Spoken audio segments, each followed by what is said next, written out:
Waqala jumhurul ulama, mayoritas ulama mengatakan la tajuzu aw la yajuzu akhdur ribhi min sira'il udhiyah, tidak boleh hukumnya panitia kurban mengambil keuntungan sedikit pun dari transaksi pengadaan hewan kurban.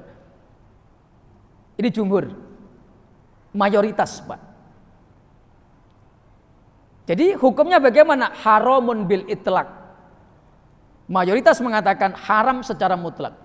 Nah, ada sebagian qaul yang membolehkan ada selisih keuntungan tapi bisurutin dengan beberapa syarat. Itu pun jumhur mengatakan sebaiknya dihindarkan. Jadi ada yang membolehkan tapi dengan syarat, tapi mayoritas mengatakan tidak diperbolehkan secara mutlak. Nah, Allah Allah Allah Allah ma lana maulan siwa Allah. Assalamualaikum warahmatullahi wabarakatuh. Innal hamdalillah nasta'inuhu wa nastaghfiruh wa na'udzu billahi min sururi anfusina wa sayyiati a'malina. Asyhadu an la ilaha illallah wahdahu la syarika lahu wa asyhadu anna sayyidana wa nabiyyana Muhammadan abduhu wa rasuluh wa habibuhu wa khaliluhu la nabiyya wa la rasula ba'dah. Allahumma salli ala Sayyidina Muhammadin al-Fatih lima ughliqa wal khatimi lima sabaqa nasiril haqqi bil haqq wal hadi ila siratikal mustaqim wa ala alihi haqqa qadrihi wa miqdarihil azim. Wa qala Allah tabaraka wa ta'ala ya ayyuhalladzina amanu taqullaha haqqa tuqatih wa la tamutunna illa wa antum muslimun. Wa qala an-nabiy sallallahu alaihi wasallam may yuridillahu bihi khairan yufaqihu fid din. Ikhwatul iman, jama'atu salatil isya'i, asadani Allah wa iyyakum rahimani wa rahimakumullahu tabaraka wa ta'ala. Kembali kita bersua dalam al-majlis al-mubarak, majlis yang ianya berlimpah berliput keberkahan. Al-majlisu alladzi kana fih, majlis di mana di dalamnya nuzulul barakati, Allah turunkan keberkahan, nuzulul maghfirati, Allah turunkan ampunan, nuzulus sakinati, Allah turunkan ketenangan. Dan pada malam hari ini maudhu'ul bahsi, topik pembahasan kita adalah seputar mengenai al-ahkam allati tata'allaqu bil udhiyah atau fiqhul udhiyati, hal-hal yang berkenaan dengan hukum-hukum seputar penyelenggaraan ibadah kurban, yang tentunya ianya tidak akan lama lagi kita akan memasuki bulan Zulhijjah, yang dimana di dalam bulan Zulhijjah ada dua ibadah yang begitu agung. Ada al-ibadatan, ada dua ibadah yang azimatani, yang keduanya adalah ibadah yang memiliki keagungan yang begitu luar biasa. Ibadah yang pertama adalah al-hajju, yaitu menunaikan ibadah haji tentunya. Liman istata'a ilaihi sabila, yang tentu pada tahun ini mendapat panggilan berangkat ke tanah suci. Nah, ibadah yang kedua, ahabbul a'mal indallahi au ilallahi yauman nahri.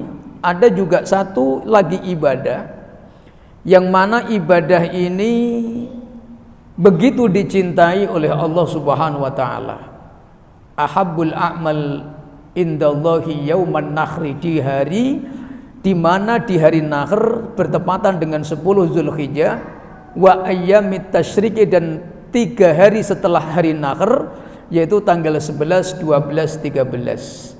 Apa ibadah itu? Min iraqatid dami yaitu mengalirkan darah daripada hewan-hewan kurban kita. Iraqatud dima'i, yaitu mengalirkan darah hewan kurban atau berkorban atau udhiyah atau tadhiyah atau idhiyah.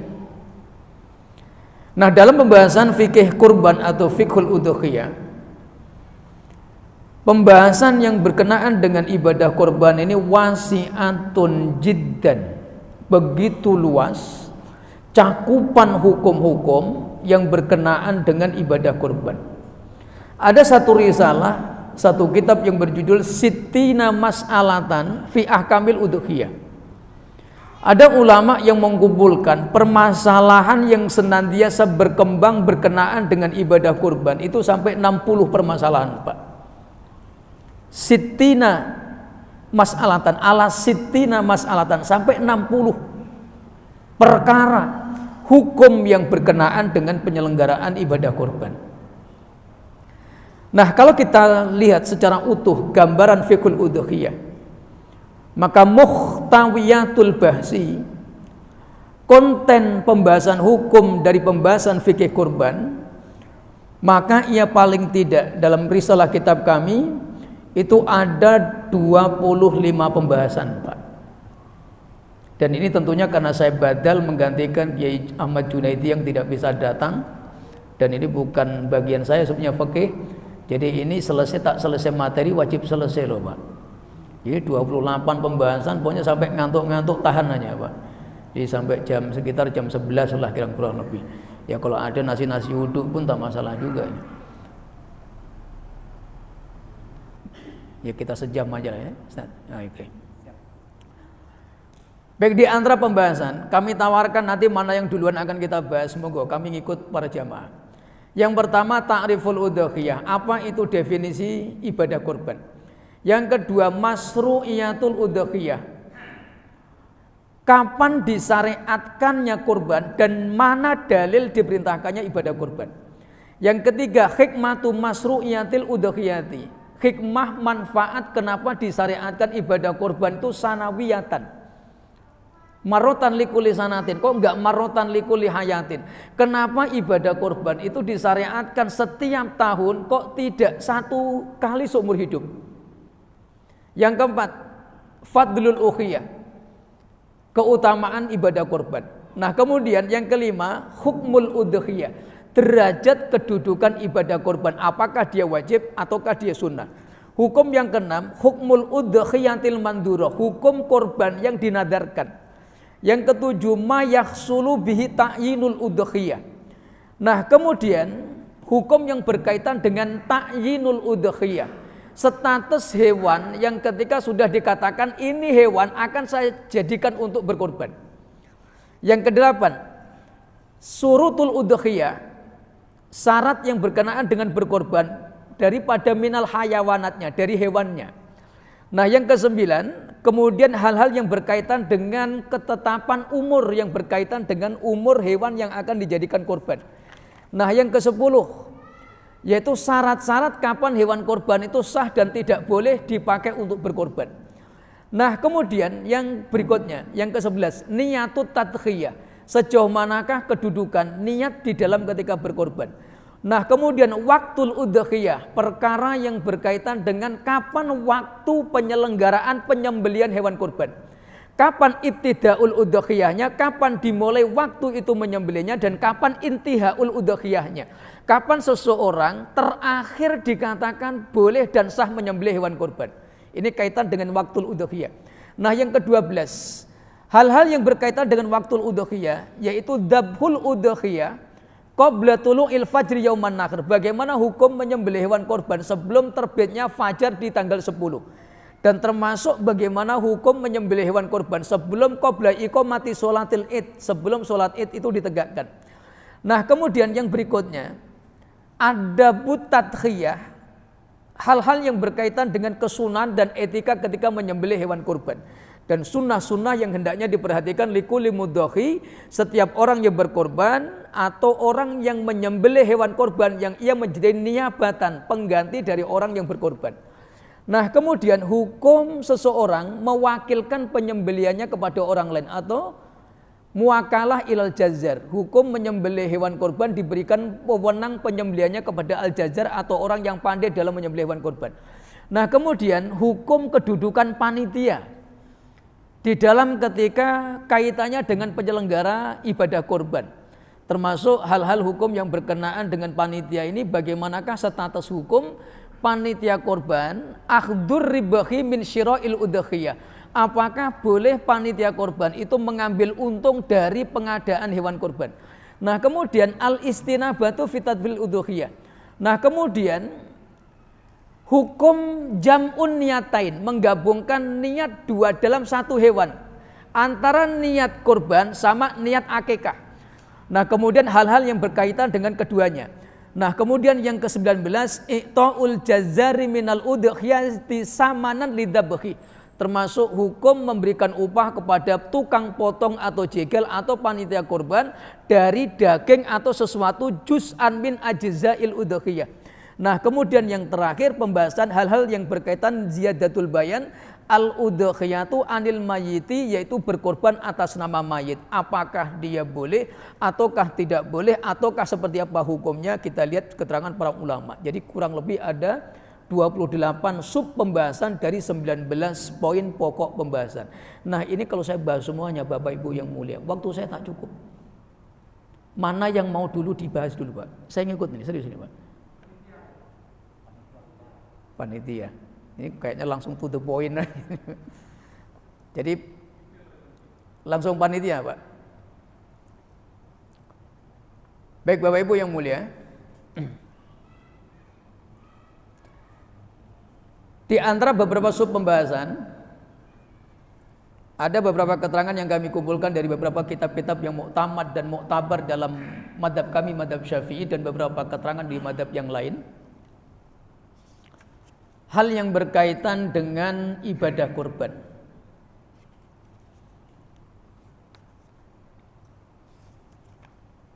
Kita langsung pembahasan al-babul awal. Bab yang pertama, hal yang berkaitan al-ahkam allati tata'alaku bina ibil mudhohi. Hal yang berkaitan hukum seputar dengan orang yang ditunjuk menjadi wakilnya orang yang berkurban. Ini namanya babun niyabah, bab perwakilan, Pak. Mewakilkan hewan kurban dalam tasarufatnya, pengelolaannya, mulai dari pengadaan ijadul udhiyahnya, dari mulai pengadaannya, min syira'il udhiyah, dari mulai pembeliannya, terus sampai penyembeliannya, sampai tauzi'ul luhumil udhiyahnya, sampai pendistribusiannya, ini diwakilkan kepada orang lain. Artinya mudhohi, orang yang berkorban itu terima bersih.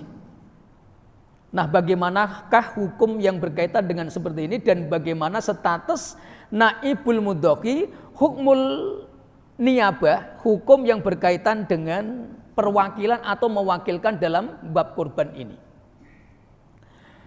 Nah, waqalal ulama,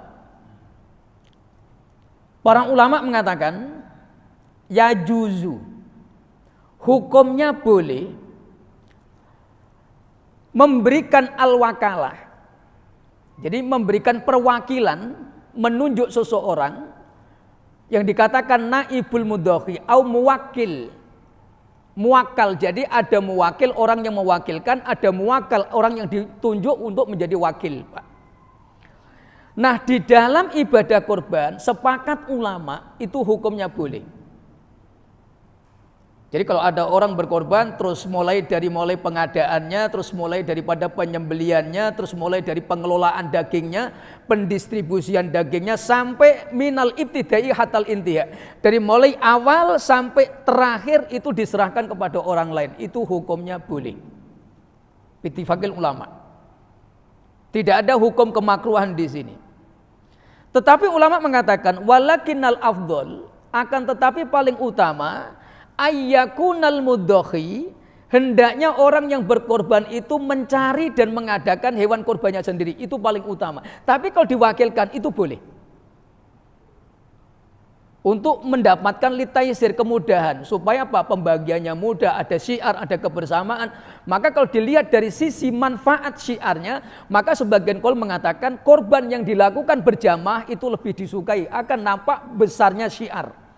Azomatu syairohnya, jadi ada nilai-nilai syiar yang besar dibanding disembelih masing-masing.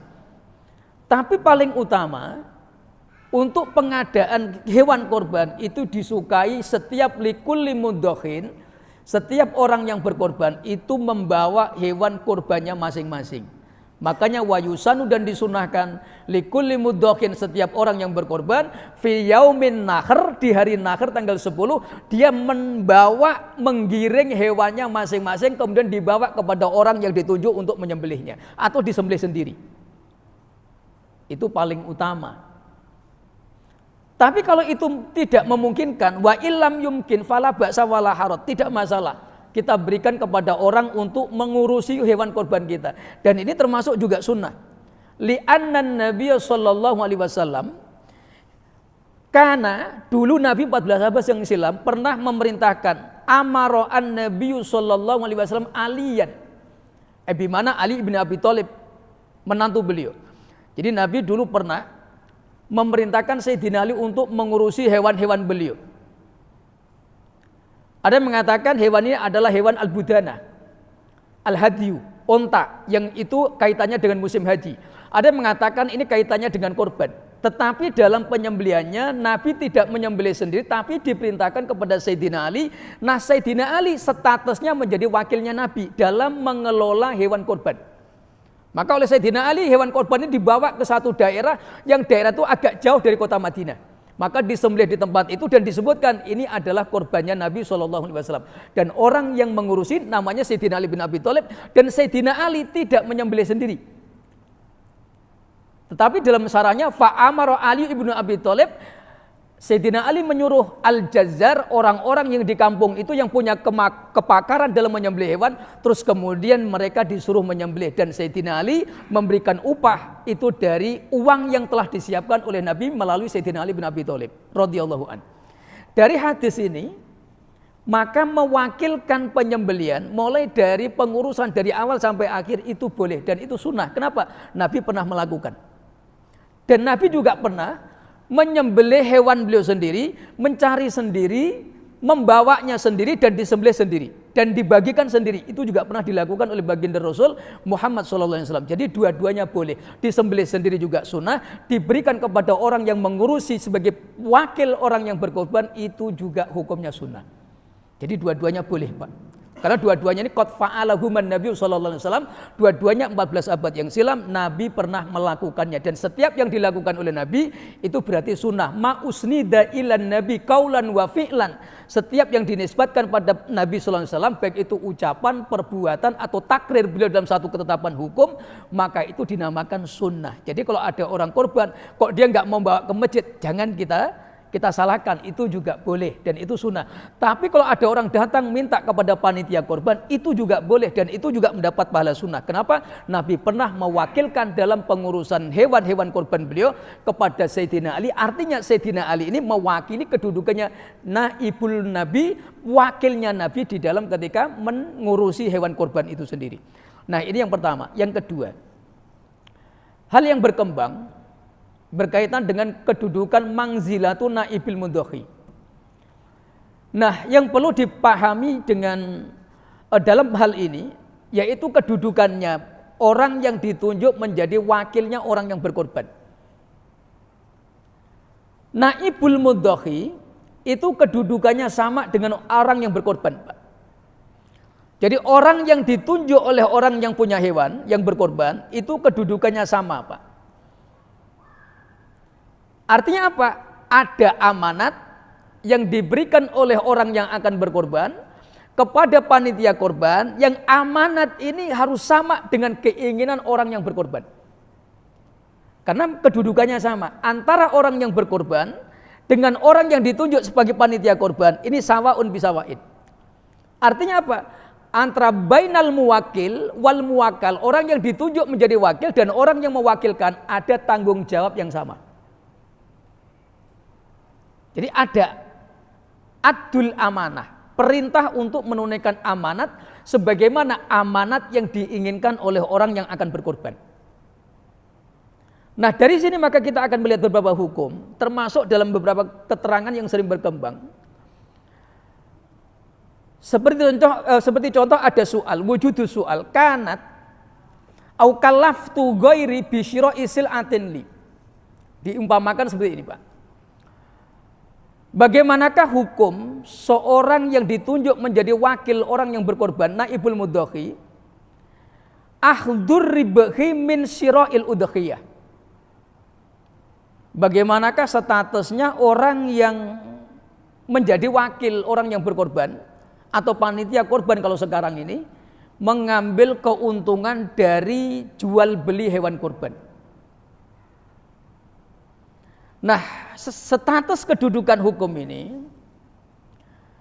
ada dua keadaan. Orang yang mengurusi hewan korban itu apakah menjadi wakilnya orang yang akan berkorban atau menjadi wakilnya al-ba'i, orang yang punya hewan yang akan dijual. Karena ini status ini membedakan hukum. Termasuk status panitia. Apakah panitia ini hanya bertugas menyembelih terus mendistribusikan atau dijual sekaligus bertugas mengadakan? Perbedaan status ini membedakan klausul hukum, Pak. Kalau ada panitia dibentuk, hewannya dibeli sendiri oleh peserta korban, terus panitia dibentuk hanya untuk menyembelih, mengumpulkan, mendistribusikan, dengan panitia yang ia ditugaskan mencari, mengadakan hewan sekaligus menyembelih, itu beda. Jadi status hukumnya, kedudukan hukum dalam kacamata syariat itu beda, Pak. Dalam kaitannya dengan transaksi tadi, jual belinya itu, Pak. Nah, kita lihat. Waqala jumhurul ulama, mayoritas ulama mengatakan la tajuzu aw la yajuzu ahdur ribahi min sira'il udhiyah, tidak boleh hukumnya panitia korban mengambil keuntungan sedikit pun dari transaksi pengadaan hewan korban. Ini jumhur, mayoritas, Pak. Jadi hukumnya bagaimana? Haramun bil itlaq. Mayoritas mengatakan haram secara mutlak. Nah, ada sebagian qaul yang membolehkan ada selisih keuntungan tapi bisurutin dengan beberapa syarat. Itu pun jumhur mengatakan sebaiknya dihindarkan. Jadi ada yang membolehkan tapi dengan syarat, tapi mayoritas mengatakan tidak diperbolehkan secara mutlak. Nah, kita lihat alasan keterangannya, Pak. Dalam beberapa praktek, contoh hukum dalam jual beli, Pak. Seperti seseorang ditugaskan untuk membeli seekor hewan. Contoh saya ditunjuk untuk mencarikan hewan kurban. Bisyira'il udhiyah. Nah, kemudian saya diberikan uang 5 juta. 5 juta, Pak. Nah, walakinar rajula a'toha lahu, akan tetapi kemudian orang yang punya kambing itu ketika saya beli ternyata harganya 4.500.000. Apakah karena saya pandai menawar atau sifatnya itu hibah komisi? Kan begitu, Pak, biasanya. Budgetingnya 5 juta. Terus kita pergi ke pemilik kandang, ternyata kita runding-runding dapat harga 4,5. Ada selisih di situ 500.000. Nah, yang dipertanyakan adalah status uang 500.000 ini, Pak. Apakah itu sekaligus menjadi miliknya wakilnya mudhahi? Apakah itu statusnya masih miliknya orang yang berkorban? Atau seperti apa? Maka menurut jumhur ulama, uang 500.000 itu statusnya adalah milkul mudhahi, miliknya orang yang punya kambing, Pak. Walaupun karena kepandian kita menawar. Walaupun tiba-tiba yang punya kambing, oke, saya kasih 4,5, 500 saya kasihkan kepada engkau sebagai komisi. Upah. Nah, kita lihat kemudian. Para ulama menjelaskan, ketika ada kasus seperti itu, fahallahu ayyakhudal baqi wa miqdaruhu, apakah orang yang ditunjuk tadi boleh mengambil selisih daripada uang yang dikembalikan tadi dari harga yang ditetapkan? Maka para ulama mengatakan fa'ajabal ulama'u hadza yu'tabaru taukilan, dan seperti ini namanya kasus mewakilkan, Pak. Ini wakil mewakilkan. Wala yajuzu lil wakili akhdhu syai'in mimmalil muwakil. Jadi tidak boleh orang yang mewakili mengambil sedikit pun harta dari orang yang mewakilkan illa biidznih, kecuali izin dan persetujuan orang yang punya uang. Berarti ada kembali ijab lagi, Pak. Li umumi adillati tahrimi malil mar'il muslim illa antibati min nafsih. Karena apa? Menurut keumuman, larangan mengambil harta kaum muslimin kecuali dengan cara yang baik. Jadi ketika kita ditunjuk menjadi panitia, datang kepada pemilik hewan, terus kita budgetnya 4 juta setiap 1 ekor kambing, terus dapat harga 3.500.000. Maka yang 500 itu harus dirunding kembali kepada pemilik uang. Yang 500 ini kami tawar, ternyata harganya yang 4 juta kami dapat 3,5. Macam mana? Nah, nanti sohibul udhiyah, pemilik hewan korban akan mengambil keputusan. Oke, yang 500 itu untuk sampean-sampean sebagai uang transportasi ataupun apalah, terserah sampean. Itu sudah kami halalkan, maka uang itu halal. Ini sebagian kaul. Nah, ini yang sering terjadi, Pak. Dari 4 juta kita tawar atau berupa komisi, terus kemudian dapat harga 3,5, maka selisih 500.000. Nah, 500.000 itu statusnya kemana? Am halalun hiya au huwa au haramun. Apakah dia haram atau halal?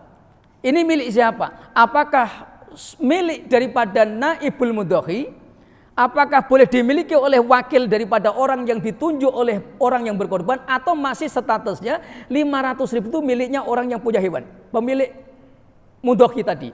Maka para ulama mengatakan secara umum uang 500.000 itu harus dikembalikan kepada pemilik hewan korban yang akan berkorban.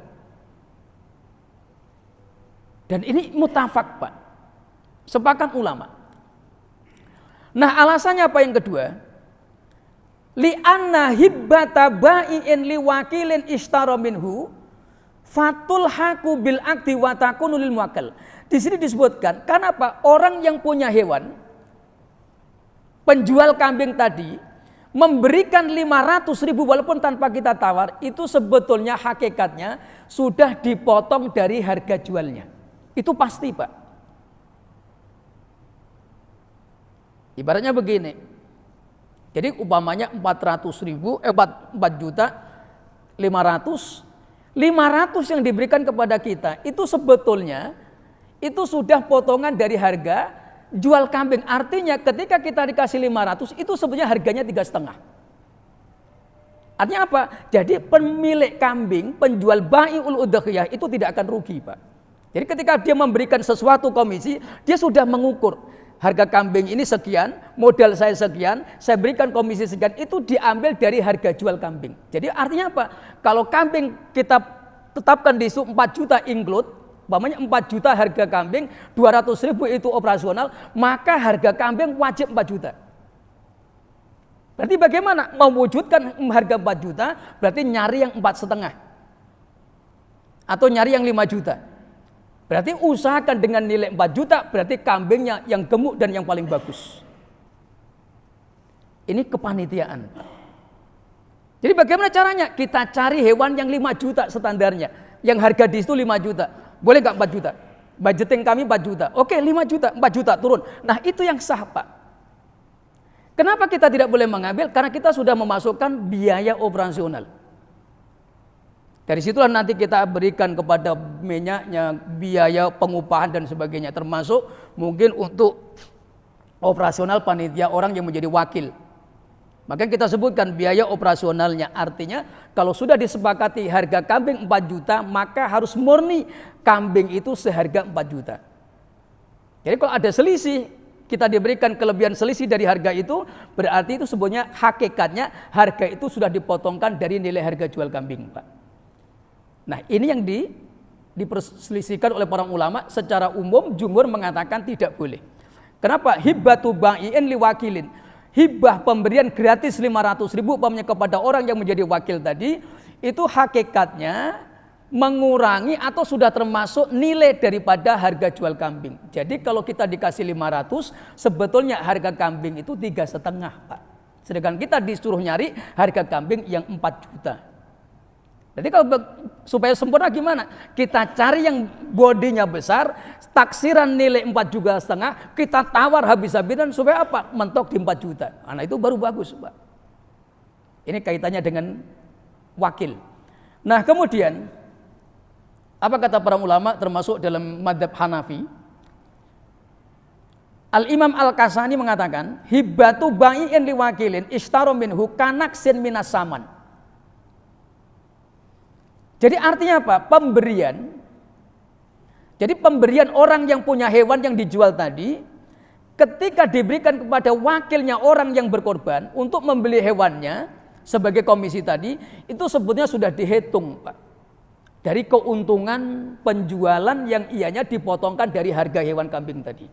Nah kemudian syira'ul wakil, orang yang membeli melalui wakil tadi, atas nama lil muwakil, orang yang mewakilkan. Nah kemudian termasuk status orang yang ditunjuk panitia. Bagaimana kalau panitia itu punya kambing dan dia jual kepada orang yang diwakili? Mayoritas jumhur mengatakan ini tidak diperbolehkan kecuali panitia yang tugasnya tidak mengadakan hewan kurban tetapi hanya menyembelih sama mendistribusikan, itu boleh. Nah kemudian waqala as-Syafi'iyatu. Ada beberapa qaul yang mengatakan boleh, Pak.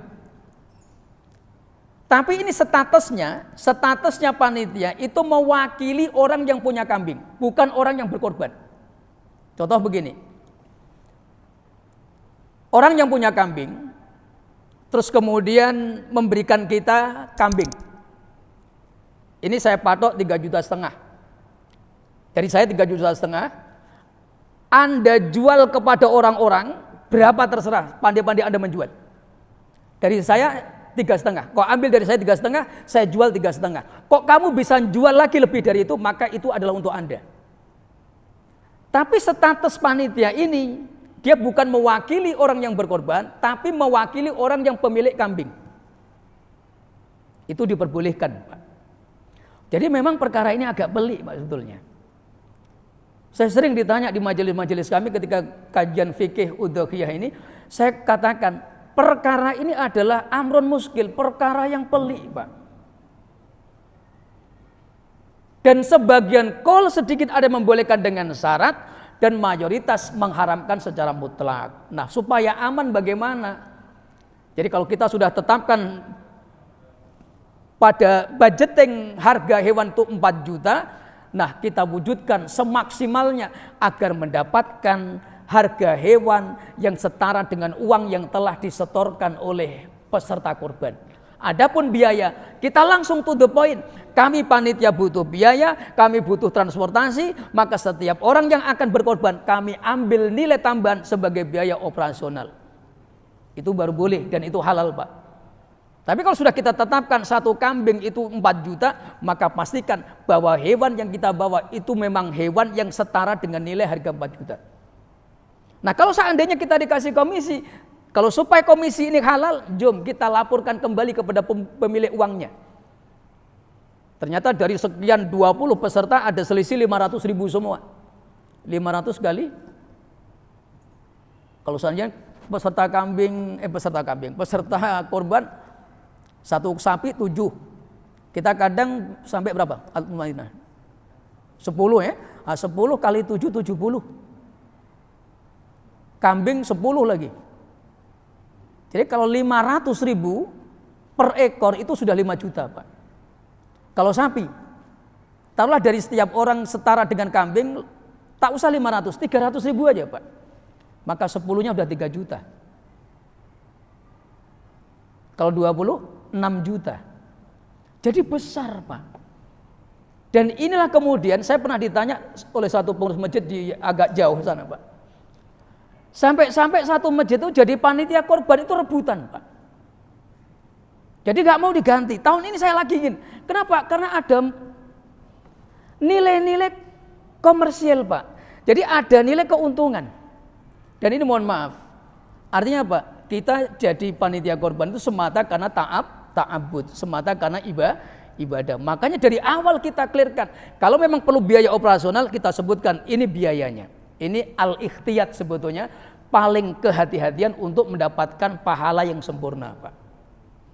Nah demikian, ini berkaitannya dengan kepanitiaan. Halal tapi biizni sahibil udhiyah, syaratnya harus dilaporkan kepada pemilik hewan atau orang yang akan berkorban. Jadi umpamanya kita dapat nih selisih 300 ribu dari sekian ekor hewan. Akumulasi peserta korban umpamanya 40 orang. 40 kali 100 ribu aja udah berapa? Nah kemudian itu selisih keuntungan dari selisih nilai tawar-menawarnya. Nah itu kita kembalikan lagi, kita laporkan kepada pemilik hewan, ini ada selisih harga, karena ini dikasih oleh pemilik hewan, penjual hewan, maka dari 100 ini kali 40, nah seperti apa, mau diapain nih? Ternyata pemilik hewan atau orang yang berkorban musyawarah, ini kita berikan kepada panitia sebagai hadiah kami, sebagai bentuk ucapan terima kasih, maka ini halal Pak. Walaupun ini juga ada yang menentang juga. Ada tetap mengatakan tidak boleh, tapi kami melihat ada celah hukum yang dimana para ulama membolehkan dengan catatan mustasnayatnya biizni sahibil udhiyah, dengan izin orang yang berkorban atau pemilik uang atau pemilik hewan yang menunjuk kita untuk mencarikan hewan korbannya. Nah demikian, makanya sebaiknya ketika kita menyuruh seseorang tidak perlulah panitia. Saya nyuruh sampean Ustaz. Maka ketika saya nyuruh, nih 5 juta. Tolong carikan saya kambing harga 4 juta. 1 jutanya untuk sampean ke sana sini. Itu yang paling aman, Pak. Jadi 1 jutanya itu hadiah. 4 juta murni harga kambing. Maka harga kambing 4 juta pastikan yang harga 4 juta. Jadi pandai-pandai kita mencari hewan yang plek 4 juta. Maunya dari 5 juta kita tawar sampai mentok 4 juta. Jangan 4 juta kita tawar jadi 3 juta, itu tidak diperbolehkan. Tapi menawar hewan yang bagus dengan harga yang mahal supaya mentok dinilai budgeting yang setelah disepakati oleh orang yang berkorban. Jadi demikian Bapak Ibu yang mulia. Nah kemudian berikutnya, berpindah dari bab kepanitiaan. Yang kedua, wahal yusannu khuduru dzabhil udhiyati idza wakala ghairahu bidzabhiha. Apakah dianjurkan peserta korban menyaksikan hewan korbannya ketika hewan itu disembelih oleh orang lain? Jadi status hukum orang yang berkorban, apakah dia melihat hewan korbannya ketika hewan itu disembelih oleh orang yang ditunjuk oleh panitia, atau dia mewakilkan penyembelihan itu kepada orang lain? Para ulama mengatakan falaisha suhudul udhiyati syarton fi ijzaiha fi ajzaiha. Sepakat ulama mengatakan menyaksikan hewan kurban ketika disembelih tidak menjadi syarat sahnya kurban. Jadi artinya kalau ada seseorang, karena kan sering kita di tempat-tempat manapun saya memperhatikan ketika disebut satu sapi pertama disebut Fulan bin Fulan, blok sekian, Fulan bin Fulan, kami persilakan bapak-bapak yang sudah kami sebut untuk menyaksikan hewan korbannya yang akan disembelih. Ada sebagian orang memaksa, karena tidak semua orang mampu melihat penyembelihan, prosesi penyembelihan. Ada orang yang ketika melihat darah mengalir dia lemes. Nah bagaimana statusnya? Falaisa suhudul udhiyati syarton fi ajza'i tadkhiyah. Jadi menyaksikan hewan kurban itu hukumnya sunnah, bukan syarat sah. Artinya kalau pemilik hewan tidak menyaksikan, tetap hewan kurbannya, penyembelihannya tetap sah dan sah kurbannya. Jadi kita persilakan Karena ada nilai-nilai sunnah di dalamnya. Bal man wakala ghairah fi dzabhi udhiyatihi ajza'ahu dzalika wa illam yashhadha. Bahkan dikatakan oleh para ulama, orang yang mewakilkan penyembelihan hewan kurbannya kepada orang lain itu sah walaupun tidak disembelih olehnya sendiri dan walaupun dia tidak menyaksikan langsung prosesi penyembelihannya. Kenapa? Wa kana suhudul udhiyati mustahabban indal ijma'i. Dan menurut kesepakatan ulama konsensus, maka menyaksikan penyembelihan hewan kurbannya itu mustahabban, disunahkan. Jadi kalau kita mampu dan kuat melihat prosesi penyembelihan, maka paling utama datang, saksikan. Karena apa? Di situ ada keutamaan. Nanti kita lihat seberapa banyak keutamaan yang Allah berikan. Kenapa ada satu hadis walaupun ulama berselisih pendapat dalam status kesohihannya, Nabi SAW itu pernah ditanya Sayyidina Imran bin Husain, Pak. Lama amrun Nabi SAW Fatimah bintar Rasul ibnatahu. Nabi pernah memerintahkan Sayyidah Fatimah, ya Fatimah tu kumi ila udhiyatiki. Ketika Nabi berkorban musim hari nakhr, Sayyidah Fatimah ini juga berkorban. Ketika hewan Sayyidah Fatimah ini akan disembelih, maka Nabi bersabda, ya Fatimah berdirilah. Fashhadiha, kau tengoklah hewan korbanmu, kata Nabi. Fa innahu yukfaru laki inda awali qatratin takturu min damiha kullu dhanbin amiltihi. Karena ketika engkau menyaksikan, maka setiap darah yang menetes, sebelum darah itu menetes sampai tanah, maka tetesan-tetesan itulah, maka Allah mengampuni semua dosa-dosa yang kau lakukan.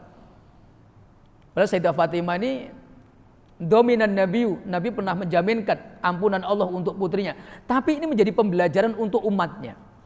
Nah kemudian fakuli, wahai Fatimah, ketika engkau menyaksikan penyembelihan itu walaupun disembelih oleh orang lain, maka ucapkan doa inna sholati wa nusuki wa mahyaya wa mamati lillahi rabbil alamina la syarika lahu wa bidzalika umirtu wa ana minal muslimin.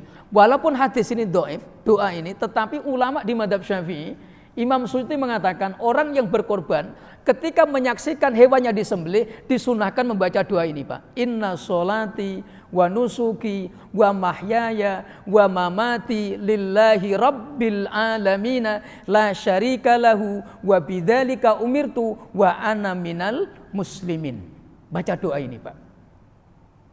Dan ini hadis diriwayatkan oleh Al-Imam Abu Isa At-Tirmidzi, dan ulama yang memiliki kitab sunan juga sebagian meriwayatkan hadis ini. Walaupun derajat hadis ini ada beberapa riwayat, ada yang mengatakan hasan dan ada yang mengatakan dhaif. Walaupun dia dhaif, ulama di mazhab Syafi'i menganjurkan orang yang berkorban ketika mewakilkan penyembelihannya, zakatul udhiyahnya, maka hendaknya dia membaca doa. Jadi ketika sambil memperhatikan hewan korban yang disembelih, maka kita membaca doa inna sholati wa nusuki. Ini termasuk doa yang dibaca ketika di dalam sholat. Doa itu, Pak, yang kita baca. Nah kemudian Al-Imam Al-Bahuti, ulama di luar madhab kami, madhab Syafi'i, mengatakan wa yatawallaha ayil udhiyah, wa yatawallaha, dan mewakilkan pemilik korban atas penyembelihan hewannya. Yang pertama, maka penyembelihan itu dipersilahkan kepada pemilik korban dulu. Kemudian yang kedua, dengan catatan orang itu mampu untuk menyembelih. Wa illam yastati wa illam yakdir, ketika dia tak mampu, maka dianjurkan mewakilkan. Makanya diperintahkan sunnah ketika kepanitiaan ibadah kurban, ketika kita yang mengumumkan begitu, Pak, maka kita persilahkan, Pak. Kita tawarkan terlebih dahulu, setelah kita sebut namanya fulan bin fulan, fulan bin fulan. Nah kita tawarkan, apakah di antara peserta kurban ingin menyembelih hewan kurbannya sendiri?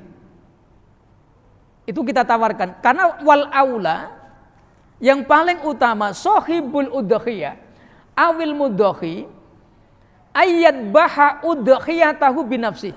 Dan yang paling utama, orang yang berkorban itu menyembelih dengan tangannya sendiri, Pak.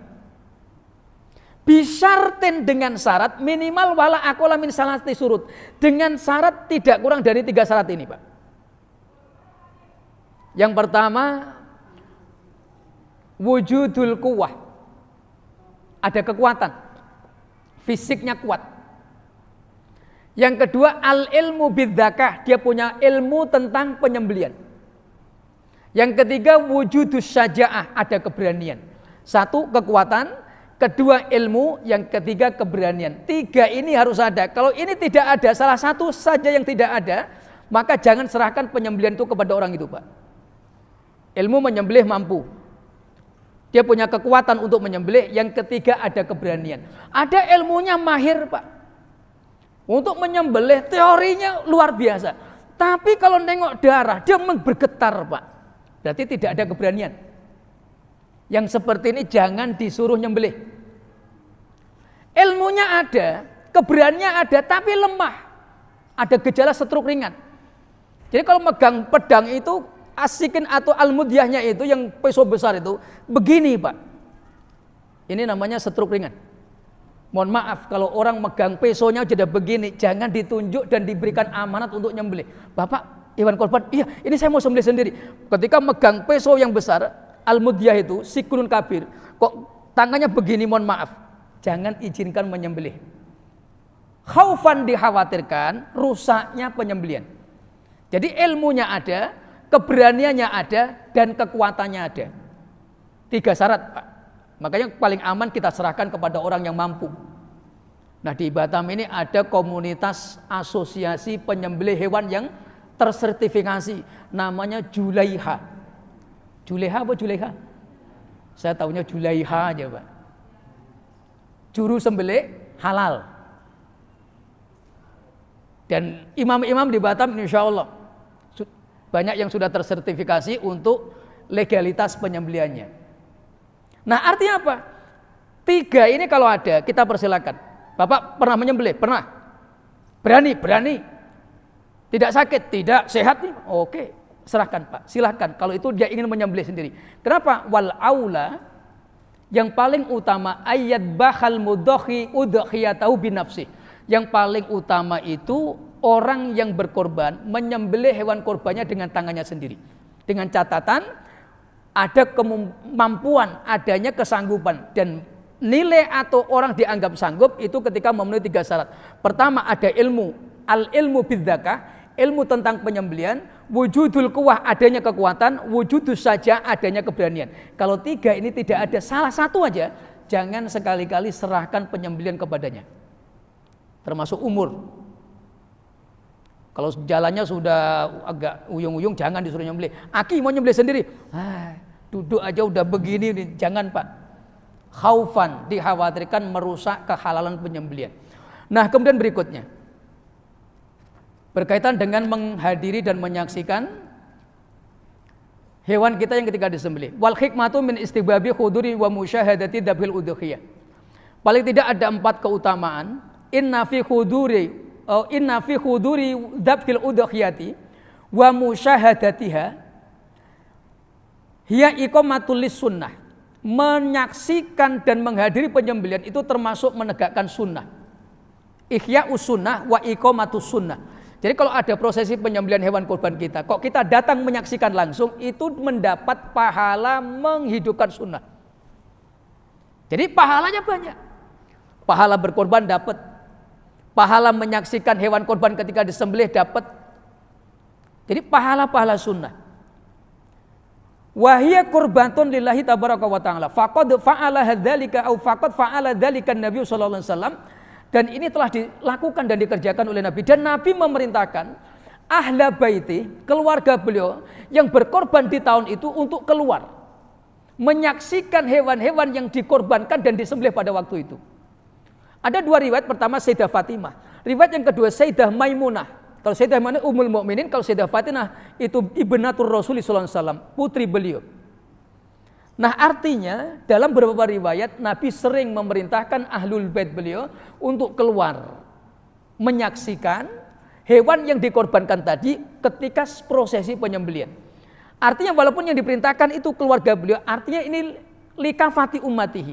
Jadi dalil konteks hadis ini berlaku untuk keumuman umat beliau. Jadi sunnah kalau kita berkorban tidak menyembelihnya, kita keluar ikut ke tempat penyembelihan, kita lihat bagaimana hewan kita disembelih. Kenapa? Itu ada pahala ujratu ihya'i sunnati au sawabu iqamati sunnah. Pahala menghidupkan dan menegakkan sunnah Nabi SAW. Itu yang pertama.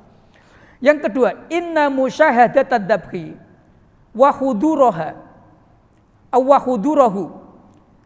Nah, adapun menyaksikan penyembelihan di dalam ketika hewan itu disembelih, maka kita termasuk iqamatus syairah min syairillah, menegakkan syiar Allah, Pak. Karena berkorban itu merupakan syairatun min syairih, syiarnya Allah. Walihada istahabbal ulama'u ayyad bahal insanu udhiyatahu bidarih. Maka karena itu di zaman dulu belum ada sistem panitia, maka di zaman generasi awal atau tabi'ut tabi'in atau generasi setelahnya, orang-orang di zaman itu ulama menganjurkan menyembelih hewan korban itu jangan dalam rumah, tapi di luar rumah. Supaya apa? Liyusyahidan nas, supaya orang-orang menyaksikan bahwa ini syiar, Pak. Apalagi dikumpulkan menjadi satu di tempat tanah lapang terbuka, maka ada syairatun min syairillahi tabaraka wa ta'ala. Dan itu kalau kita lakukan, maka kita termasuk iqamatus syairatillah. Pahala, Pak. Jadi dapat pahala sunnah menyaksikan hewan kurban. Yang kedua, pahala menegakkan syiarnya Allah. Dan menegakkan syiar itu perintah. Amrun ma'mur, amrun matlub, amrun masyru', perkara yang dituntut oleh syara dan perkara yang diperintahkan oleh syariat. Dan itu ada pahalanya, Pak. Maka menyembelihnya di tempat terbuka. Enggak dianjurkan nyembelih di dapur, Pak. Ngumpet dia. Allahu Akbar, ngumpet diintip. Nyembelih kambing dia sendiri. Itu sah, tetapi tidak mendapatkan pahala syiar. Maka ulama salafun saleh bawa keluar dia, taruh di halaman. Kalau zaman dulu belum ada kepanitiaan, maka disembelih masing-masing, dibagikan masing-masing. Suruh dia, sembelih dia di mana? Sahatil bait, amamal bait, halaman rumah, teras rumah. Supaya apa? Liyusyahidan nas, supaya manusia menyaksikan. Karena ini perintah dan ini syiar, dan itu ada pahalanya, Pak. Nah, kemudian di antara manfaatnya lagi adalah ada al-i'tiqad, ada nilai-nilai dakwah. Kenapa ini ada nilai dakwah? Karena ketika kita menyembelih hewan-hewan kurban itu, kita menunjukkan pada kelompok kaum yang lain yang mengharamkan hewan-hewan yang kita halalkan. Contoh, kita makan kerbau, kambing, sapi, bakoroh. Ada sebagian pemeluk agama yang mereka mengharamkan orang-orang memakan sapi. Ada sebagian pemeluk agama yang mengharamkan seperti hewan-hewan yang bernyawa. Maka Islam menolak semua itu. Maka dalam ketika berkorban ini menunjukkan Islam membantah mereka. Ini kambing kami makan, halal dari Allah untuk kami. Ini kerbau, ini bair, ini unta. Selain bisa diambil manfaatnya, tenaganya, kulitnya, tapi juga ia halal dagingnya. Yuk kalau lahmuh. Ini dakwah, Pak. Dan itu dakwah juga perintah. Dan dalam ketika dakwah ada pahala. Jadi ada 3 pahala, Pak. Sawabu ihya'i sunnah, sawabu iqamatil syairah, syiar. Terus kemudian sawabu dakwah. Ada 3 perkara yang ketika kita lakukan kalau berkorban itu di tempat terbuka dan kita ikut meramaikan, menyaksikan hewan-hewan yang kita korbankan ketika disembelih orang-orang yang kita tunjuk menjadi wakil kita. Ini keutamaannya, Pak. Makanya sunnah menyaksikan hewan ketika kita punya yang kita korbankan itu di saat disembelih, jangan kita ngumpet, Pak. Kalau kita berani, lihat dia, saksikan dia. Tapi kalau kita tidak berani, maka laba sawala harat, maka hukumnya tidak masalah. Nah, kemudian hukum tauzi'ul luhumil udhiyah, bab yang menjelaskan tentang mendistribusikan daging kurban. Seperti apakah ketetapannya, apakah disedekahkan semuanya, apakah sepertiga, apakah boleh dihidangkan matang, apakah dihidangkan dia mentah. Waktu saya tinggal 10 menit, sebetulnya masih banyak yang kita bahas sebetulnya Pak. Kalau sekali-kali 3 jam itu nggak masalah. Saya masih berapa menit? Pak Haji, masih berapa menit? 10 menit ya? Oh, ada tanya jawab juga ini. Baiklah. Padahal kalau ada teh panas tadi Pak Haji, saya buat betul sampai jam 10 Pak. Cuman kena air putih ya mohon maaf, jadi jam 9 aja lah Pak, mohon maaf ini. Baik Bapak Ibu yang mulia, kami persilakan, mungkin ada yang tanyakan, silakan. Terima kasih Pak. Ini bagus karena tinggal 20 hari lagi mungkin kita sudah berubah. Ada beberapa yang ingin kami tanyakan tentang pelaksanaan kurban. Tentunya juga kami selaraskan dengan yang kebiasaan kami lakukan di sini di kepanitiaan. Yang pertama masalah akad terhadap uang operasional yang tadi yang disampaikan. Di sini kita sudah membiasakan sudah beberapa kali bahwa uang operasional itu kita sisihkan dari uang kurban yang diserahkan oleh peserta kurban. Contoh 3,5 juta yang kita edarkan. Namun untuk pelaksanaan kurban itu memang bukan 3,5 juta. Nah ini akan kita sampaikan kepada peserta kurban bahwa sebenarnya kambing yang dibeli itu bukan harga 3,5 juta tetapi harga 3,400.000 sehingga ada sisa 100.000 itu yang untuk operasional panitia. Begitu juga dengan yang sapi dari harga 3,5 juta dikalikan 7 itu 24.500.000. Nah kita membelikan sapi yang harga 23.500.000 sehingga ada sisa 1 juta. Namun ini tentunya disampaikan kepada peserta sebagai operasional. Nah ini mohon tanggapan tidak besar kira-kira sistem yang kami lakukan ini apakah sudah atau tidak. Uang operasional ini sendiri kita gunakan bukan dibagi-bagi kepada panitia, namun digunakan untuk kegiatan panitia antara lain untuk makan, masak-masak, ibu-ibu nanti yang masak menggunakan uang itu, kemudian kue-kue atau bungkus-bungkus plastik semuanya menggunakan uang itu. Kalaupun nanti ada sisa setelah selesai panitia begitu, biasanya sisa uang ini kita limpahkan masuk ke masjid, jadi bukan dibagi-bagi ke panitia. Nah, itu kita masukkan ke kas masjid kalau ada sisanya. Kemudian yang ingin kami tanyakan lagi yang kedua, dalam pelaksanaan kurban di sini kita butuh makan-makan seperti saya katakan tadi. Kita hanya beli bumbunya saja dari uang operasional. Nah ini daging yang kita makan adalah daging dari hasil kurban itu. Setelah dipotong-potong, kemudian kita ambil sebagian, mungkin itu sampai 30 kilo, dimasak di bumbu, dimakan rame-rame. Nah ini kira-kira bagaimana ya Pak? Dari uang dari daging kurban itu sendiri, belum sempat didistribusi, tapi kita sudah makan. Kemudian yang berikutnya ada yang kemarin polemik, masalah peserta kurban membawa sendiri hewannya, tidak dibelikan panitia. Diantar malam-malam, mengantar kambing, kita tidak tahu dia beli harga berapa.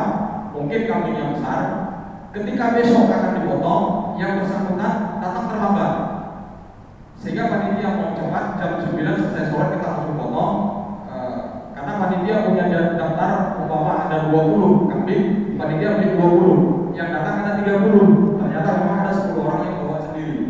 Nah panitia tidak mau lihat ini kambing mana, yang penting dipanggil namanya langsung potong, panggil langsung potong. Giliran pemilik kambing asli mungkin dia besar, dia datang, mana kambing saya tadi malam? Ternyata sudah dipotong oleh yang lain. Nah dia komplain. Nah ini gimana ya?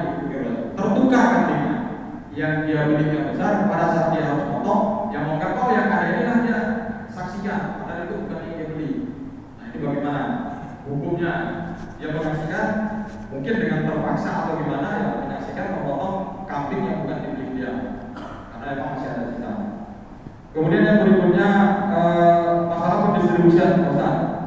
Kita membiasakan memang sesuai dengan namanya kan bagi 3. Itu kan biasanya yang kita bagi 3 ini daging-daging saja. Walaupun ada tulang-tulang yang memang bermutu. Nah bagaimana dengan kepala? Ini kan kepala sapi cuma 1 orang yang 7. Panitia biasa kami kumpulkan, kita tanya yang mau, terus panitia yang punya kewenangan mau bagi-bagi. Nah ini kalau kita tanya 7 orang dari yang sapi, kepalanya tak mungkin. Nanti 7-7 yang kita terpaksa dibelah-belah. atau terserah saja jadi panitia yang membagi. Nah ini mungkin Pak Ustaz. Kemudian yang terakhir masalah pembagian total. Saya agak ini juga masalah pembagian totalnya belum ketemu jalannya. Bahwa kami di sini membagi total sepertiga itu setelah selesai. Setelah selesai kita timbang, kita dapat berapa bungkus termasuk yang kita makan tadi 30 kilo, ini kita bagi satu bungkus 1 kilo dapat berapa, baru dibagi 3. Sepertiga adalah pemilik untuk yang kurban, sepertiga untuk fakir miskin, yang sepertiga termasuk yang sudah dimakan itu baru untuk sedekah. Yang jadi masalah, ketika ada orang yang berkurban bawa sendiri hewannya, mungkin hewannya kecil tidak sesuai dengan standar, digabung dengan yang besar, kan jadinya sama. Kalau dibagi sepertiga, bawa waktu dia bawa kambingnya mungkin kira-kira di kilo itu mungkin 10 kilo lah. Sementara kambing yang kita siapkan ini besar-besar, ada 15 kilo. Tapi pada saat pembagian dia dapat sama dengan yang besar. Nah, jatahnya 3 kilo juga. Padahal kalau dihitung dari 5 kilo sebenarnya cuma 2 kilo aja karena kambingnya kecil. Jadi bagaimana ini pada saat pembagian? Terima kasih. Assalamualaikum warahmatullahi wabarakatuh. Jadi kalau begini ceritanya Pak Haji ngajak sampai jam 10 ini berarti. 5 pertanyaan dan itu 5 bab pembahasan sebetulnya. Jadi tak jadi saya selesai jam 9 Pak. Tahan dikit Pak ya, jam 10 insya Allah saya selesaikan jawaban ini. Apa yang sudah berlaku dalam kepanitiaan, dan ini juga sering ditanyakan di kajian-kajian kami di tempat yang lain. Insya Allah itu sudah sahih Pak, sudah benar.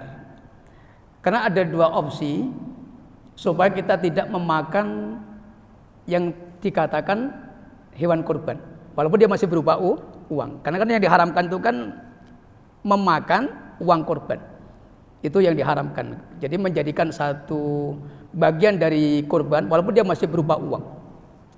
Supaya ini tidak subhat, maka akadnya diperjelas. Opsi pertama disebutkan all in one, include. Jadi umpamanya kalau kambing 4 juta itu sudah all in one, termasuk biaya operasional udah di dalam. Itu akad halal. Atau yang kedua kita pisah. Harga hewan sekian, biaya operasionalnya kita sebutkan sekian. Dua-duanya boleh Pak. Yang tidak boleh itu ketika sudah sepakat dengan mudhohi pemilik korban atau calon orang yang berkorban, kita sebutkan kambing tipe A 3.700.000 tanpa menyebutkan biaya operasional. Itu berarti kita jatuh mengambil nilai uang korban.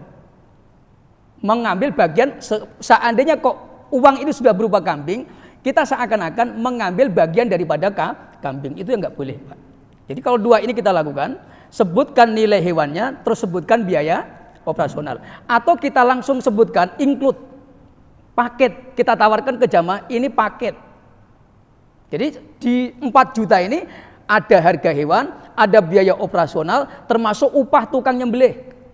Jadi ada spek ininya, insya Allah itu akad. Ketika akad seperti ini, mudhohi orang yang berkorban juga sepakat, berarti halal. Dia tahu, oh 4 juta itu bukan harga tapi itu paket. Seperti itu. Itu boleh Pak. Dan sah. Dan di masjid-masjid rata-rata sekarang semuanya seperti itu. Di tempat kami, dulu awal-awal juga langsung disebutkan tipe A sekian, tanpa menyebutkan biaya operasional. Terus kemudian kami sampaikan, dan sekarang sudah diubah akadnya. Jadi harga kambing tipe A sekian, tipe B sekian, plus 250.000 biaya operasional. Jadi dari 250.000 itu beli kantong, beli plastik, beli pesonya untuk bayar yang tukang nyembelihnya, untuk beli es krim panitia, ya itulah biaya operasional. Nah pertanyaan yang kedua, karena penyakit saya itu kalau ditanya banyak itu pasti banyak yang terlewatkan. Itu yang pertanyaan terakhir tadi Pak. Nah pertanyaan kedua,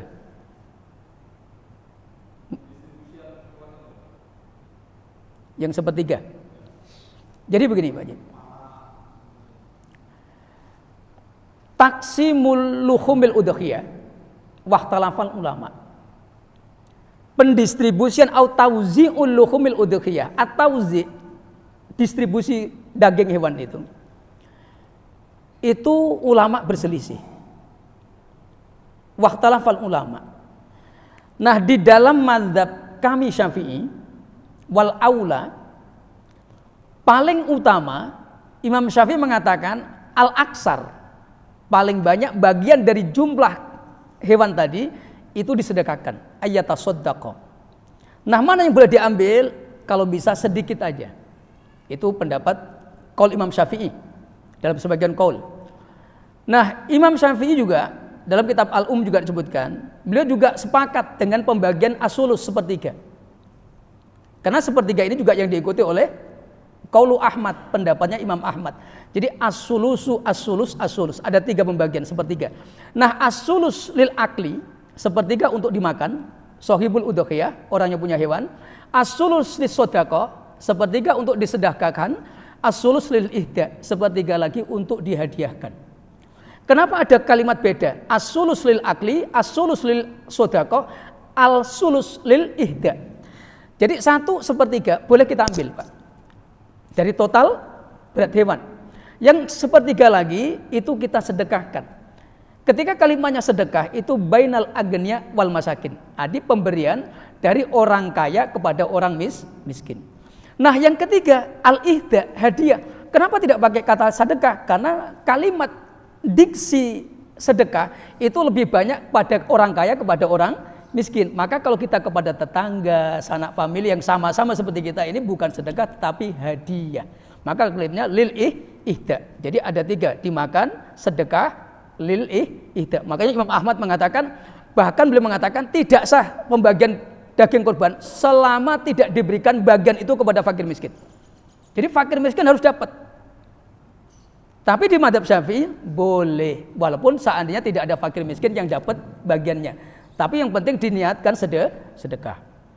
Nah, Imam Malik bin Anas, Imam Darul Hijrah mengatakan la hadda fi tauzi. Tidak ada batasan, mau disedekahkan semuanya tak masalah. Bahkan kalau an-nisfu bin nisfi diambil separuh-separuh 50-50. Dibagi 2 begitu, umpamanya kambing beratnya 30 kilo, 15 untuk pemilik kambing, korban, mudhohi, 15 untuk disedekahkan. Itu boleh. Kenapa? Karena tidak ada ketetapan yang qat'i. Biikhtilafir riwayat. Kenapa? Adanya riwayat hadis-hadis yang berbeda. Nabi pernah sekian-sekian. Ini dipahami oleh para ulama. Sehingga Imam Malik mengatakan dengan tegas, la hadda fi tauzi. Enggak ada batasannya. Tapi paling tidak jangan lebih dari separuh. Ini yang dikasihkan 1/3 nih untuk panitia bagikan, yang sisanya lagi dibawa pulang. Dan ini boleh sah. Bahkan seandainya korban itu dagingnya dibagi dengan tidak rata itu sah, Pak. Jadi membagi rata itu hanya syarat untuk kelayakan di Indonesia. Makanya kalau satu kampung ini setiap orang 1 kilo, pamannya 1 kantong ya. Jadi kalau ada orang kok dapat hadiah atau sedekah 3 kantong itu sah, Pak. Ini celah di mana nanti panitia kurban mengambil bagian lebih. Lah iya, artinya begini, tetap biniyati sodako selama itu mengambilnya niatnya sedekahnya pemilik hewan.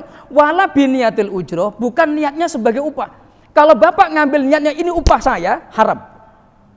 Kalau yang pemilik korban ambil tuh 5, saya berikan karena engkau kerja dari pagi, itu haram. Tapi kalau saya sedekahkan kepadamu 5 kantong, terima, walaupun nggak sama. Yang lain 1 kantong, dia 5 kantong, nggak masalah. Bahkan seandainya dia dihadiahkan 1 ekor pun itu sah. Contoh Pak Haji ke Taman Reta 5 LQ6, itu rumah saya. Bawa 1 ekor nih, Pak Kiai ini 1 ekor untuk sampean. Itu sah, Pak. Kalau nggak percaya, coba praktekkan, Pak. Coba. Nanti 10 Zulhijjah, bawa 1 ekor kambing, saya terima itu, Pak. Itu sah, Pak. Walaupun 1 ekor untuk 1 orang. Nggak masalah lah, ba'sa wala haraj. Cuman, Pak, kepatutannya nggak patut. Congok sekali Ustadz kita ini. Nah itu yang masalah. Cuman sebetulnya sah. Dibagi 2 orang juga sah. Diberikan orang kaya sesama orang kaya juga sah. Diberikan fakir miskin lebih utama. Bahkan non muslim boleh, Pak.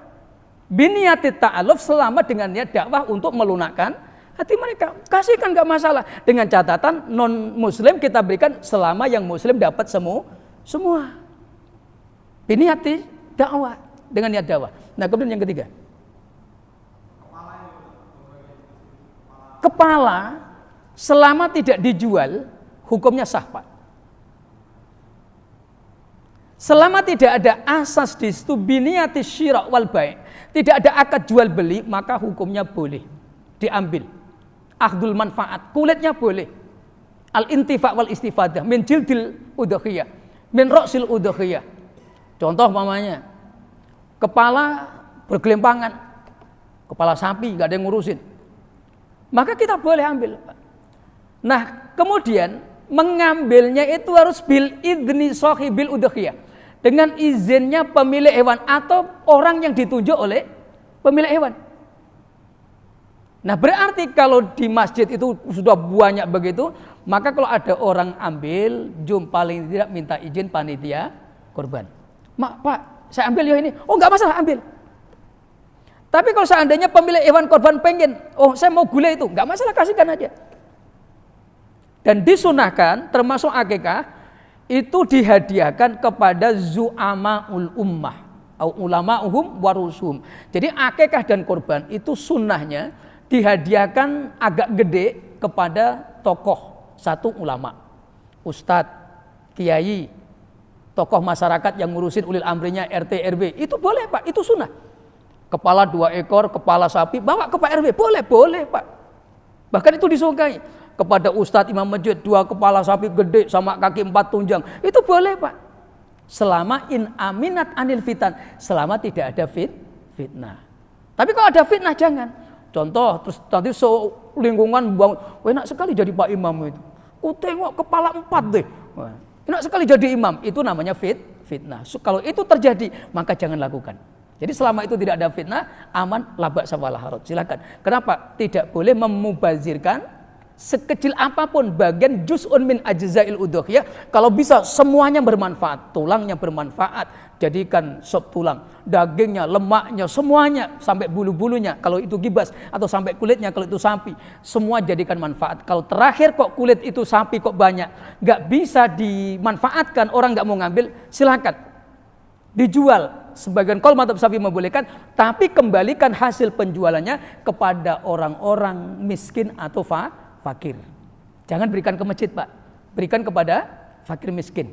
Uang penjualan dari kulit hewan kurban bukan kembali kepada masjid, tapi kembalikan kepada orang yang berhak menerimanya, yaitu ahaqqul luhumil udhiyah.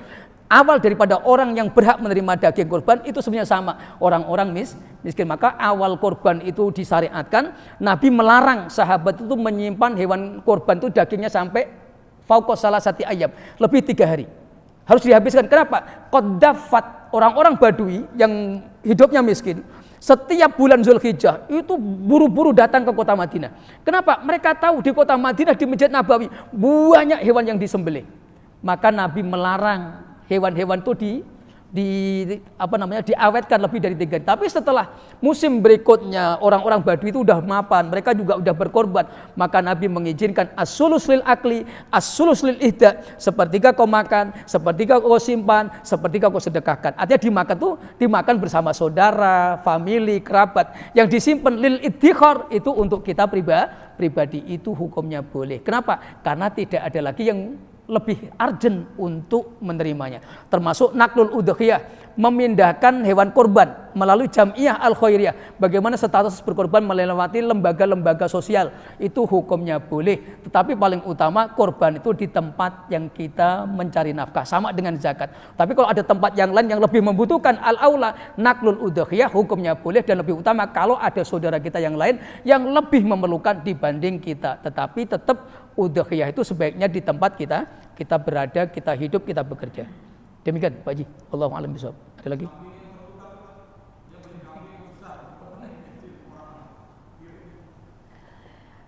Jadi begini Pak Haji. At-tadkhiyah itu memotong. Atau zakatul udhiyah, adzakah, penyembelian. Ada 2 pendapat. At-tadkhiyah bi iznil mudhi awit tadkhiyah biduni iznil mudhi. Bagaimanakah hukumnya kalau hewan kurban itu dipotong oleh orang tapi tanpa izin pemilik hewan? Kalau hewan itu maklum bahwa itu hewannya fulan, walaupun orangnya nggak tahu, itu sah Pak. Maklum ya, ini kambing siapa? Fulan bin fulan, walaupun orangnya belum ada, itu sah. Tapi kalau tanpa izin, mukhtalaf. Ada mengatakan sah selama tidak tertukar. Ada mengatakan tidak sah kalau tertukar. Kenapa? Al-udhiyah, al-ibadah allati taftakiru ilan niyah. Sepakat ulama, korban itu ibadah yang memerlukan niat. Dan niat itu ada yustarotu fin niyati ta'yin, at-ta'yin disyaratkan ada at-ta'yin. Ta'yin itu menetapkan ketetapan apakah itu kurban, apakah itu akikah, itu kan jatuhnya beda nanti Pak.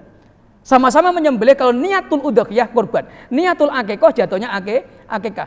Kalau dia menyembelih wa yatawallahu ghair, orang lain yang menyuruh, dia yang menyembelih, maka niatnya adalah niatul dzabhinya untuk pemilik hewan.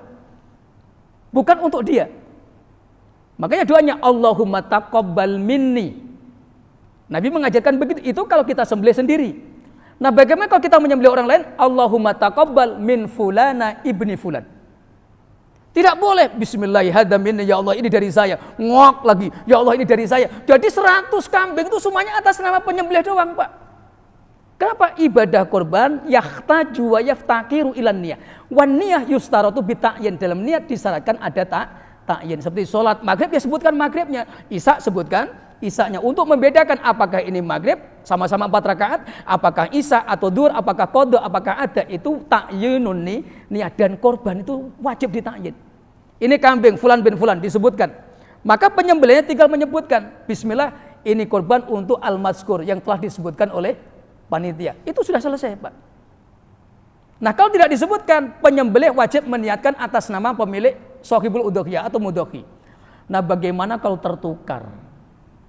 Mudah-mudahan Allah ma'fu. Artinya Allah ma'fu itu kalau tertukar penyembelihannya mudah-mudahan diterima lah, Pak. Dimaklumi aja, kan itu tidak disengaja kan. Biduni amdin, jadi tanpa disengaja, itu bisa babil khotok karena terselisihkan begitu. Tapi insya Allah kan sama-sama udhiyah juga, sama-sama kambingnya, mungkin yang dipermasalahkan mungkin satu gemuk samin, yang satunya hazil kurus. Tapi ukurannya kan bukan gemuk kurusnya. Kalau gemuk itu sunnah, standar itu dapat fadilah. Tapi kalau standarnya standar agak kurus tapi masih sah, maka insya Allah walaupun terselisih tetap dapat fadilah dan sah kurbannya. Sah Pak Haji. Kenapa? Karena terselisihnya sama-sama tetap hewan kambing, niatnya juga kambing, cuman mungkin perbedaannya yang membedakan adalah ukuran gemuk atau selama kurusnya masih memenuhi syarat hewan kurban, maka hukumnya tetap sah. Artinya orang yang tertukar itu hewan kurbannya tetap sah karena dia sudah niat membawa 1 ekor kambing biniyatil udhiyah, dengan niat berkorban, dan semuanya kan sudah disembelih itu, Pak. Yang kambing juga sudah disembelih, kambing orang lain juga mungkin salah hewan, salah penyebutan nama. Insya Allah jamiyah udahlah pokoknya, insya Allah masuk surga semua, amin ya rabbal alamin. Jadi nggak usah dipermasalahkan.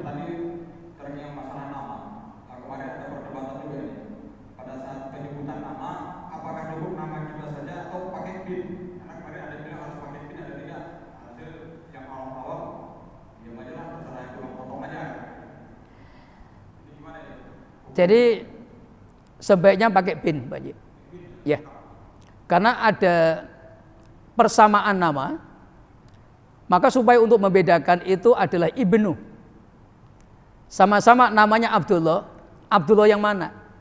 Ada Abdullah ibnu Umar, ada Abdullah ibnu Abbas. Jadi beda. Sama-sama Abdullah, ketika disebutkan Abdullah ibnu Abbas, oh ini sepupunya Nabi.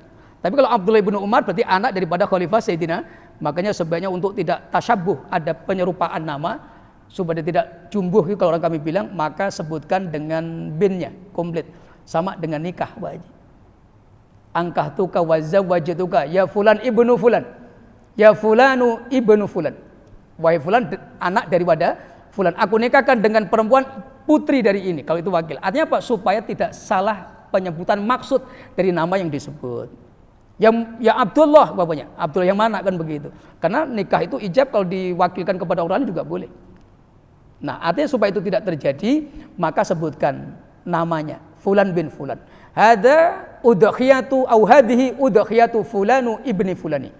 Jadi ini udhiyahnya fulan bin fulan. Makanya pastikan tanya juga nama orang tuanya untuk al-ikhtiyat, kehati-hatian supaya lebih sahih, Pak Haji. Demikian wallahu a'lam bishawab.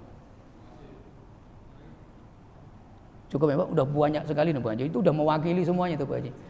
Nanti kalau kurang ini nanti dilanjutkan sama pengampu kajian malam Jumat sama Iya Ahmad Junaidi, karena ini hanya karena saya mewakili aja Pak supaya tidak kosong. Nah kemudian kami doakan tentunya mudah-mudahan semuanya diberikan oleh Allah kekuatan untuk berkorban, dikayakan oleh Allah, dan semakin sempurna ta'abudiyah kita, taqarruban kita kepada Allah Subhanahu wa taala. Demikian, wal afu minkum, kita tutup dengan doa kifaratul majlis. Subhanakallah wa bihamdika asyhadu an la ilaha illa anta astaghfiruka wa atubu ilaik. Billahi taufiq. Assalamualaikum warahmatullahi wabarakatuh.